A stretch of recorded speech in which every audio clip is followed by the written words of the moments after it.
NHL Finals Series, always the NFL. Some baseball, let's do some NFL right here. Joe Goodberry with us, the, I would say, preeminent analyst when it comes to the Cincinnati Bengals right here in our area. BengalsOnTheBrain.com. Joe, how's your summer going so far? It's going good. Lots of softball, lots of preparing for the kids to be off now. That's going to change everything, but I guess that's part of the deal. It's like everything, there's good and bad, When they're home, I can sleep in a little bit. That's good. When they're home, they're home. Midnights I work some midnight shifts, though, also, and so when they're home, that's not good for them. Oof, that is tough. Right, yeah. Well, good luck with all this, Joe. Thanks. Let's talk about the Bengals here. So they're in the news. I mean, this is just kind of like a regular thing with Cincinnati when it comes to off the field stuff. Do you think the discourse on Shamar Stewart or even also on Hendrickson has generally been fair? I mean, it's very anti-team. Right. I think it's a different answer for each one. For Hendrickson, I think it's been very fair. I think you're talking about a Defensive Player of the Year candidate last year, 17.5 sacks, 2 years in a row. Has most, in terms of production, up there with any pass rusher in the league over the last few years. He's been the 4 straight Pro Bowl for you. He's the best free agent signing you've ever had. He's showing no signs of slowing down. If anything, weirdly, he's gotten better over the last few years. To get to this point now and say, we really only want to give you a 1-year deal, or we're haggling over guaranteed money, or maybe $2 million per year. It's like, what are you doing? Get it done. Competing franchises would get it done and be happy to do so. So it's fair when you look at that and you say, Bengals, what are you doing? Pull your head out of your butt and let's go. But the Shamar Stewart thing is different, very different. It took a lot of digging because I was listening to the national reporting and I was confused. The national narrative is that the Bengals are trying to do something that nobody's ever done before, and it's completely unfair, and Shamar Stewart and his camp need to make their stand. And I was like, wow, okay. As a union guy myself of 17 years, I'm like, this sounds like serious stuff. They must be trying to put something in here that shouldn't be in the contract. So I did some digging, and I poked around, and I asked, and I said, what's going on? And the deal is that the Bengals want to put into the contract from now on, they want to set a new precedence, which is a big thing for contract arguing, but they want to set a new precedence that if a player defaults in their contract, which means you go skateboarding and you break your neck and you can't play football anymore, or if you get arrested, or if you get suspended for 6 games for gambling, whatever it may be, your future guaranteed money becomes voided. It is still earnable, but it is no longer guaranteed. And I said, okay, so what do you guys currently do? Why is this new? And they're like, well, we never really gave out guarantees past the first year other than the first-round picks, so we never really worried about it. But now at least 20 teams around the league do this. The Eagles do it for every single contract. I actually looked at Saquon Barkley's new deal, and I said, yeah, that's in there too. Jahad Campbell, first-round pick, yeah, it's in there as well. So I did a lot of digging. I looked at other contracts. I looked at comparable players. I looked at players drafted at 16 and 18 to Shamar Stewart's at 17, and they have it in their deal. I talked to the agent. I said, all right, so what's going on? Why is this such a big deal? And he says, well, we don't want to have to do let them set a new precedent for us, for all the first-round picks behind us to follow, unless they want to give us something, unless they want to basically give us the signing bonus a little bit earlier rather than splitting it amongst 2 payments, which is very common around the league. So it just sounds like negotiating, I said. So you're just negotiating. All right, fine. You guys will figure this out. But at the same time, Shamar Stewart is the only rookie around the NFL that is actively, voluntarily, I should say, not participating in off-season workouts. Not the rookie minicamp, not the voluntary stuff, and then they just had mandatory minicamp last week, and he left a day early, and didn't participate. So they're making an active choice not to do that and going, in my opinion, a little bit aggressive. And if I will say, because he's probably not listening to this, the agent is talking to everyone he can to control this narrative. Yeah, this sounds like, I alluded to this as we were taking the break just in advance of you coming on with us, Joe, that it feels like a situation where the Bengals' reputation is sort of, it's pretty convenient to just sort of settle into, well, they must be wrong because it's the Bengals. They bungle this kind of stuff. Sorry to be so cute here, but it's not uncommon. But in this case, it sounds like maybe they've got a lot of company and a lot of other players have just sort of rolled along with it. I agree completely. I think that's what it is. I think it's easy to say, oh, the Bengals are doing Bengals things again, because they do Bengals things all the time. I mean, it's not far-fetched that they would mess this up or try to do something stupid. But once I did some digging, and listen, I call the Bengals out all the time on whether that's overinflating cap hits for Jamar Chase and T. Higgins and making it so you don't have enough money to spend on other players, or sitting on $32 million in cap space right now while you got Joe Burrow at quarterback. Like, what are we doing? There's a lot of things to call the team out about. To me, once I was done doing the digging, I'm like, this is nothing. What are we talking about here? It'll get figured out. The bigger news to me is that the guy that needs reps. Right. We all saw the Shamar Stewart tape and read the evaluations. The guy needs his reps, and the Bengals have a starting defensive end spot open after Sam Hubbard retired, and he's competing with Miles Murphy, a former first-round pick, and Joseph Osai, who they just gave a $7 million one-year deal to after he was second in the team in sacks last year. If I'm Shamar Stewart's camp, I want him there competing to win that job. Well, sometimes it takes a lot of work, a lot of certain moments along the way to change the reputation. And if the two things are connected, what's happening with Hendrickson is just sort of contributing to the narrative. And maybe Stewart and his camp have just sort of latched onto that. That's kind of what I'm hearing here. So, I mean, how does it end, Joe? Like, does Hendrickson have to happen, or are they completely separate? How does this end? It's funny because the last report yesterday, Jeremy Fowler on Father's Day said the Bengals had picked up or begun beginning talks with Trey Hendrickson again in an effort to get a deal done and get an extension done. And we're all like, great, that's awesome. And then I sat back and I said, you know what? I wonder if they'll put this default clause in Trey Hendrickson's contract. If they're like, well, we can set a new precedent and we can do it with Trey and we can figure it out there. And then we say, okay, Shamar, now we've got a player that has this. What's your argument now? If your biggest argument is that you don't want to start a new precedent, and Trey, he has signed a couple of weird deals already in Cincinnati, to be honest with you. We're not sure about his agent either. It's funny. But I could see them saying, hey, Trey, we'll give you the money. We'll give you the multiple years guaranteed. Will you set this new precedent? Are you okay with that? And if he is, then off we are to the races. And I would assume Shamar Stewart would follow right after. But that's probably pie in the sky. The Bengals still have to get a deal done with Trey Hendrickson, and so far they've been unable to. How about the quote from Stewart?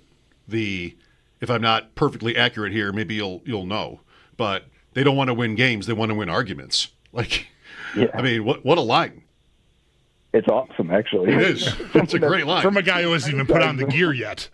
That's true. Because we have said this. That's what's funny is like a lot of critical analysts have said, this team, they're a bunch of lawyers. They're a whole family of lawyers in the organization in the front office. That are more interested in winning arguments than they are football games. And we have said this for years. So when he said it, we're like, whoa, either he knows this already or they're very in tune with what the narrative is and they're going to push it as hard as they can. Either way, that thing is going to last forever. That quote we're going to be talking about that in 3 years when he's up for an extension all the way until his career is over or maybe even further. We're going to be like, Shamar Stewart, he may have been out of line, but he was right. It was deep. I went right to my mirror after that. Because I sort of felt like maybe this could be said of me. I mean, am I trying to do what's right here, what I think is right, no matter what? I mean, what kind of sacrifices am I, what kind of, damage am I doing, all these kinds of things. But, also think about James Cook here for a minute. Bulldog and I disagree on what will happen with Cook, I think, because I just kind of feel like the Bills don't want to win arguments. They want to win games. They want peace. They've won so many games, and they can afford to do it, literally and figuratively. Thinking of the cap and whatever. We'll work something else out with someone else later. So I kind of think they'll get a deal done with Cook because I think maybe if I'm not giving them too much credit, their MO is, all right, well, this player is good, and we win when he's on the field. So why mess it up? Right. Why rock the boat? The Bengals are the exact opposite. They're going to put you through pain. They have to. I've said earlier this offseason, they have to disrespect you before they'll actually give you a fair offer to sign an extension. It's a good line too. It's funny because when last year we were talking about MVP, we're getting down to the end. I think we might have talked around that time actually, and I kept trying to make the case that what Burrow is doing with this franchise, where they're basically putting one hand behind their back, everyone that works for that franchise. In order to succeed, you got to be able to do it with your offhand. And Burrow, here are the numbers. Here's what they're doing. I keep making that case. If they get close again, or if they're in the playoffs, hopefully. I mean, if you're not again with Burrow and Chase and Higgins, there's a problem, which there may be. But if they're in that again, I'm going to bring it up. I'm going to say all the stuff we say about the Bengals are true. It is true. They are a clown show most of the time. And if Burrow can drag this organization to where they need to go and even get close to it, I hope we remember that part of the argument when we get there. Yeah. On Hendrickson, it is just circling back to that. It's interesting to me, like he, aging pass rusher, the production, you can't argue with it. It's been very top of the league. But for the reputation the Bengals have, of course, they look like the Bengals. Division rival over here, the Steelers, with a similar player, similar age. They're in the same fight the Steelers are in with TJ Watt, but it doesn't feel like the Steelers get made fun of for it. Whereas, this goes on with the Bengals, and it's kind of business as usual. But it is two very comparable situations, I think. It is. Actually, there's a lot of stuff I look at to compare the Bengals spending and where they could spend more and where they could be better with their money. And the two teams that come up as comparables the most are the Packers and the Steelers. And you're right, those two organizations don't get looked at the same way. But the Steelers were dealing with this. I don't remember the last time when TJ Watt was up for an extension when he actually got it. They were at a stalemate. He was holding out during camp, and he eventually bypassed his agent and the team and just got them together and said, listen, get the deal done. Enough is enough. The money is done. I'm ready to sign. And they worked it out that day. Like, he had to go in there himself, which players aren't normally in the negotiations. He had to figure it out and finalize it.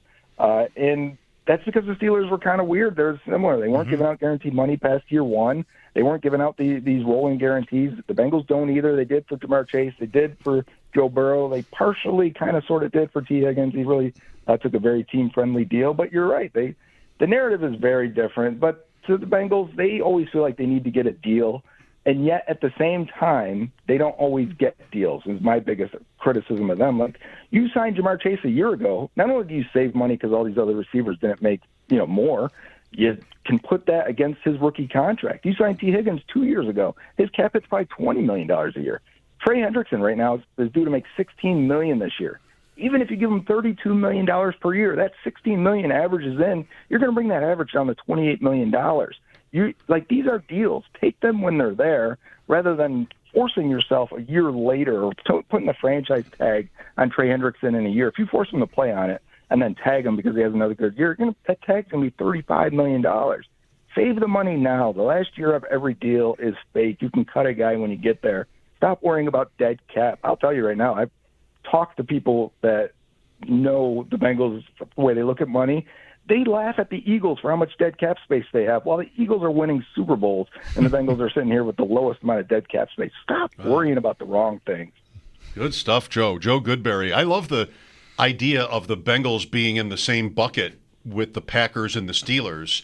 The Steelers have scandals constantly and almost doesn't even matter. It's just like they're the Pittsburgh Steelers.